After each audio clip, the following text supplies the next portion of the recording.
Corridoi vuoti, silenzio, porte chiuse. Si presentano così gli uffici della provincia regionale di Agrigento, da 3 giorni ormai senza le sue istituzioni, spedite definitivamente a casa da una recente legge regionale. Presidente, Giunta e Consiglio hanno fatto le valigie. Tutti e 9 gli enti siciliani non avranno più organi democraticamente eletti dal popolo. Entro fine anno, infatti, dovranno nascere, riforma all'ARS permettendo, i liberi consorzi fra i comuni.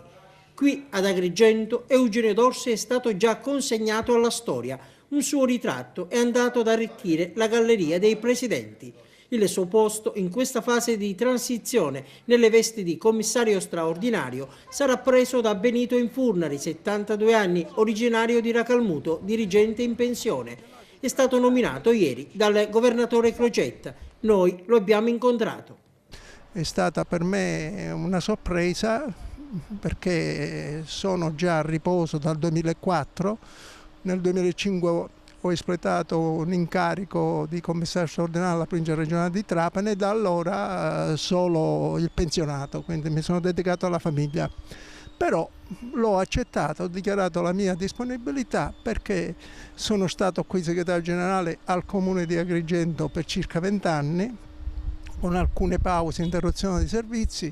Alla provincia di Agrigento ho prestato servizio come segretario reggente per sostituzione di segretari assenti, quindi conosco la realtà dell'ente provincia.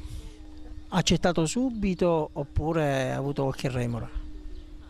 Guardi, ero un po' così frastornato perché quando uno passa tanto tempo dall'ultimo impiego, quindi ci ho pensato, ho detto ancora devo sperimentare, acquisire nuove esperienze e accettare questo incarico di guidare la provincia in questo periodo transitorio, quindi guidare una gestione tecnico-amministrativa per il traghettamento nella nuova configurazione giuridica a seguito della legge sull'abolizione delle province. Quanto si insedierà? Ma credo appena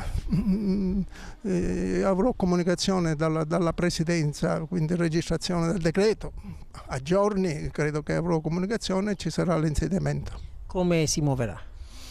Ma io sempre nella mia vita ho profuso molto impegno nel lavoro, quindi con impegno, con obiettività, cercando il confronto, la collaborazione tra dirigenti, e con le associazioni, con i sindacati. Parlerà con Eugenio Dorsi? E perché no? Il presidente uscente lo incontrerò, credo ci sarà un saluto, un incontro sicuramente.